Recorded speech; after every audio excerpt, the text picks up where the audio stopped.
안녕하세요. 펜션 사업의 이모저모를 알아보는 펜션 인사이트 시간입니다. 풀빌라 펜션에 가본 분들은 미온수 요금이라는 괴상한 얘기를 들어보신 적이 있을 겁니다. 미온수 요금이 도대체 뭘까요? 객실에 있는 실내풀에 온수를 채워줄 때마다 돈을 받는다는 소리입니다. 옳고 그름을 떠나 이건 마치 돈을 내고 들어간 대중목욕탕에서 온탕에 들어갈 때마다 따로 돈을 내라는 얘기와 다르지 않죠. 그렇다면 어째서 이런 말도 안 되는 요금이 생긴 걸까요? 이유는 간단합니다. 이미 몇 차례 설명해드린 것처럼 수영장은 만만히 볼 시설이 아닙니다. 실내풀을 만들긴 쉬워도 운영은 무척 힘들죠. 날마다 수영장 물을 빼고 청소를 한 다음에 10톤 가까운 물을 다시 채우기란 쉽지 않습니다. 이렇게 설명하면 여과기를 달면 되지 않나요? 라는 반문이 반드시 나옵니다. 여과기 업체들도 말도 안 되는 얘기라고 바득바득 우기죠. 하지만 여과기라는 게 눈에 띄는 이물질이나 머리카락 정도를 걸러줄 뿐이지 손님들 옷에서 나오는 세제 찌꺼기까지 걸러내지 못합니다. 세제 찌꺼기는 또 무슨 소리일까요? 홈페이지나 인스타그램 사진에 나오는 모습과 달리 펜션에 가면서 수영복을 챙겨가는 사람은 매우 드뭅니다. 반바지 차림이 대부분이고 수영복을 입어도 윗도리로 면티를 걸치죠. 그런데 아무리 깨끗이 빨아도 반바지나 면티엔 반드시 세제 찌꺼기가 남습니다. 이렇게 남아있던 세제 찌꺼기가 풀리면 수영장 물은 금세 뿌옇게 변하죠. 수영장용 여과기가 정수기 필터가 아닌 이상 세제 찌꺼기까지 걸러주지 못한다는 게 가장 큰 문제입니다. 해결 방법이 없는 건 아닙니다. 염소계 소독약을 타면 뿌옇게 변한 물을 맑게 만들 수 있습니다. 하지만 여기엔 또 다른 문제가 있습니다. 수영장 물에서 락스 냄새가 풍긴다는 점이죠. 아마 스포츠센터의 실내 수영장을 이용해보신 분들은 무슨 얘기인지 금세 이해하실 겁니다. 이런 사실은 펜션을 운영해보기 전에는 절대로 알 수 없습니다. 경험이 쌓이면 여과기와 소독약으로 어느 정도 해결할 수는 있지만 당장 문을 연 풀빌라 펜션 사장님들은 적잖이 당황할 수밖에 없죠. 가장 좋은 방법은 전날 쓴 수영장 물을 모두 빼내고 깨끗이 청소한 다음에 새로 물을 받으면 됩니다. 하지만 이마저도 여의치 않죠. 하수구 배관이 작아서 물을 빼는 데만 몇 시간이 걸리고 상수도 배관마저도 작아서 다시 물을 채우는 일도 만만치 않습니다. 공용 수영장이면 그나마 낫지만 오전 11시에 퇴실해 오후 3시면 다음 손님이 입실하는 풀빌라라면 사실상 불가능합니다. 이런 문제를 미리 알았으면 좋지만 설계사무소부터 건축업자, 심지어 수영장 시설업체들조차 아무런 언질도 주지 않습니다. 나쁜 의도가 있어서라기보다는 그들조차 이런 생리를 전혀 몰라서 그렇습니다. 이러다 보면 문을 열고 한동안은 야단법석을 떨죠. 여과기만 믿고 있다가 손님들 항의가 거듭되면서 정신을 차립니다. 어쩔 수 없이 날마다 물을 빼고 다시 채워보지만 형편없이 작은 설비 배관 때문에 입실을 마친 후에도 물을 받아야 하는 총국이 벌어집니다. 여름은 어찌어찌 버텨도 찬바람이 불면 더더욱 꼴찌죠. 방마다 온수를 가득 채우려면 보일러 용량도 커야 하지만 몇십 톤에 달하는 온수통도 있어야 합니다. 하지만 그런 사정을 미리 알고 충분한 설비를 갖춘 펜션도 드물죠. 한여름에도 물이 차다고 온수를 섞어달라는 손님들 요청까지 튀어나오면 말 그대로 사면 초가에 빠집니다. 결국 국리 끝에 나온 편법이 미온수 요금입니다. 미온수 요금이 어떻게 해결 방법이 되는 걸까요? 5만원가량의 미온수 비용을 따로 받는 이유가 연료비 때문은 아닙니다. 연료비 때문이라면 객실 요금에 5만원을 보태면 되죠. 풀빌라마다 사정이 다르고 말도 안 되는 얘기를 하며 비난하실 분도 계시겠지만 아무리 생각해도 미온수 비용을 따로 받는 속사정에는 웬만하면 수영장을 쓰지 말았으면 하는 바람이 깔려 있다고 봅니다. 그렇지 않다면 굳이 미온수 요금을 따로 받을 이유는 없죠. 사실 방마다 수영장이 있다고 사시사철 쓰지도 않습니다. 온몸이 꽁꽁 어는 한겨울에는 이용률이 현저히 낮아집니다. 그런데도 겨우 사진 한두 장 찍자고 물만 더럽힙니다. 이러니 한여름을 빼면 수영장을 쓰지 말았으면 하는 생각이 간절해질 수밖에 없습니다. 물론 미온수 요금을 받는 쪽의 논리는 다릅니다. 수영장을 쓰지도 않을 사람이 굳이 돈을 낼 이유가 있냐는 명분을 들이대지만 손님들 입장에선 말도 안 되는 소리죠. 대중목욕탕은 입장료만 내면 사시사철 온탕과 냉탕을 마음대로 씁니다. 풀빌라도 마찬가지죠. 수영장을 쓰건 안 쓰건 당연히 물을 가득 채운 실내풀이 있어야 합니다. 주인들도 마음이 편한 건 아닙니다. 하지만 멀쩡한 수영장을 뜯어내서 고칠 수도 없고 날마다 야단법석을 떨기도 힘들죠. 자연스레 손님들 눈치만 보게 됩니다. 풀빌라뿐만 아니라 많은 펜션이 비슷한 일을 겪습니다. 개별 바베큐가 안 된다고 불평을 늘어놓거나 춥네 덥네 난리를 피우는 손님들이 수두룩 하죠. 노력만으로 해결할 수 있는 일이면 몰라도 난데없는 벌레 타령까지 나오면 말 그대로 억울해 미칠 지경이 되죠. 블로그나 유튜브에 올라온 펜션 주인들의 하소연도 비슷합니다. 유심히 들어보면 펜션은 절대로 해서는 안 될 사업처럼 들리죠. 하지만 그게 과연 펜션 사업을 어렵게 만드는 근본적인 원인일까요?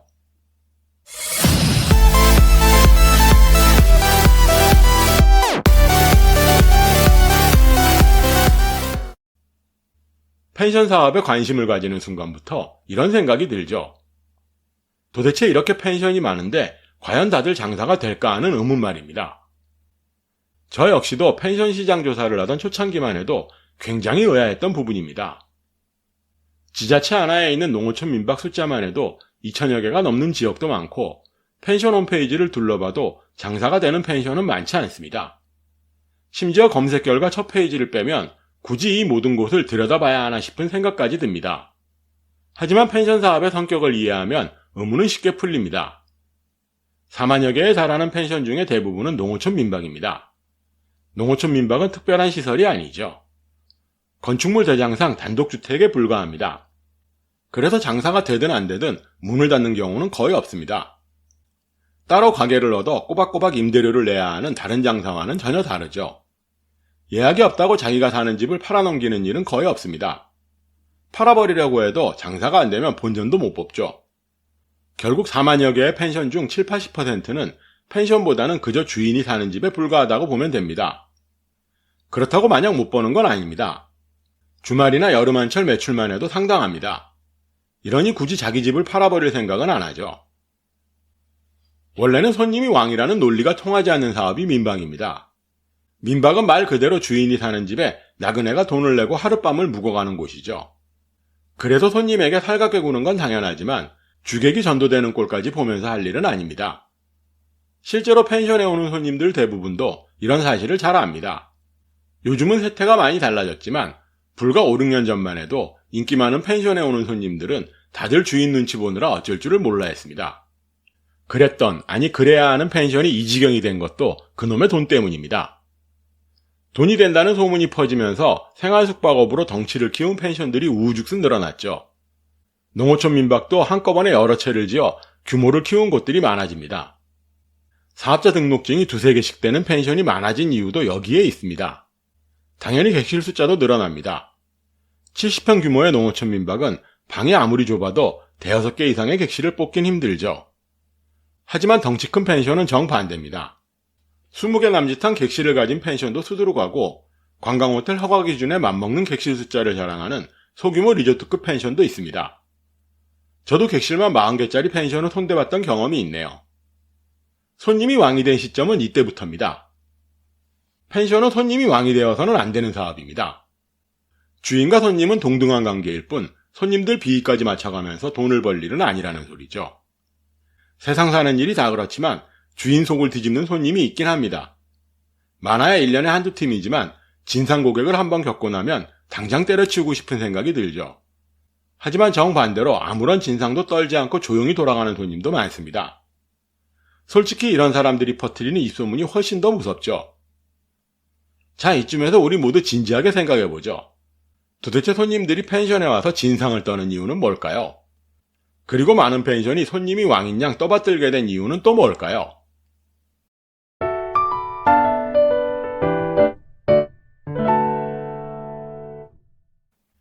요즘도 저희에게 사업성을 검토해달라면서 객실만 100개 이상인 펜션을 만들겠다는 회사들이 있습니다. 심지어 윗분께 품위를 올려야 하니 우선 자료부터 만들어보라는 거만한 태도를 보이는 곳들도 있죠. 솔직히 괜한 군침에 헛수고해본 경험도 있습니다. 물론 개인이 창업하는 펜션 중에 이 정도 규모는 거의 없습니다. 하지만 객실 숫자만큼 매출이 오를 거라고 믿는 사람은 여전히 많죠. 10여 년 가까운 기간 동안 객실이 제법 많은 풀빌라가 우후죽순 늘어난 이유기도 합니다. 어차피 요금도 비싸고 장사도 잘 된다는데 이왕이면 방 개수를 늘리면 훨씬 더 많이 벌지 않냐고 생각하는 거죠. 이쯤 되면 손님이 왕 정도가 아니라 간이나 쓸개를 빼서라도 방을 채워야 합니다. 본전을 빼려면 이렇게라도 해야 한다는 사실을 뒤늦게 깨달은 거죠. 손님을 왕처럼 모신다고 매출이 느는 것도 아닙니다. 왜 그럴까요? 펜션은 단골이 없는 사업이라서 그렇습니다. 그리고 바로 이게 펜션이 호텔이나 모텔과 가장 다른 점이죠. 펜션을 찾는 사람들은 색다른 체험을 원합니다. 그래서 한 번 다녀온 펜션을 두 번 다시 예약할 일은 거의 없죠. 그렇다면 펜션 주인이 손님들 눈치를 보게 되는 이유는 뭘까요? 굉장히 민감한 얘기지만 어딘가 꼴리는 부분이 있어서 그렇습니다. 그게 터무니없는 요금 때문이든 낡고 불결한 객실 때문이든 상관없이 스스로 당당하지 못하면 손님들 진상에 속수무책이 되고 맙니다. 그렇지 않다면 내 집에 와서 폐악을 부리는 손님에게 쩔쩔맬 이유는 없죠. 다른 객실 손님들 때문에 참는 거라고도 볼 수 있지만 그 역시도 내가 당당하면 다른 객실 손님들조차 주인을 탓하진 않습니다.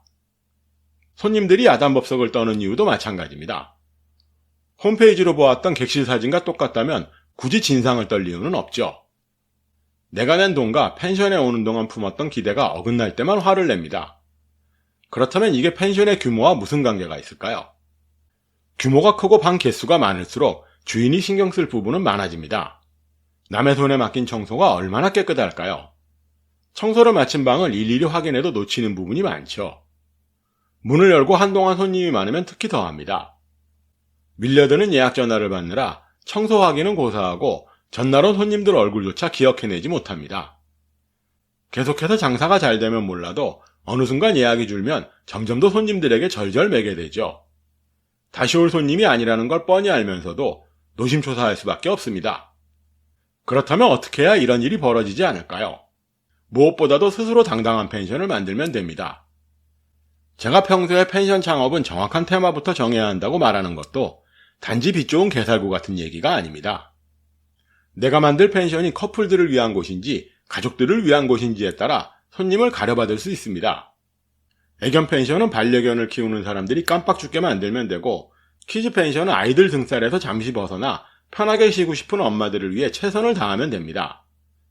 그렇게만 만들면 굳이 손님들 눈치를 볼 이유가 사라지죠. 독특한 컨셉도 마찬가지입니다. 고급스러운 분위기라는 막연한 컨셉도 문제지만 과연 내가 택한 컨셉을 손님들이 좋아할까 노심초사할 필요도 없습니다. 객실이 30-40개나 되는 펜션은 이 사람 저 사람 눈치를 살펴야 하지만 고작해야 서너 개쯤 되는 방을 내 마음대로 만든다고 골치 아픈 상황에 빠질 일은 없습니다. 저 역시도 수요니 뭐니 떠들긴 하지만 사람들이 좀처럼 찾지 않는 이름 모를 지역에도 날마다 손님이 메어 터지는 펜션은 반드시 있습니다. 나와 취향이 같은 사람들은 불원천리 마다하지 않고 우리 집을 찾는다는 소리죠. 거기에 더해 날마다 팔아야 하는 방이 고작 서너 개라면 과연 무슨 걱정이 필요할까요?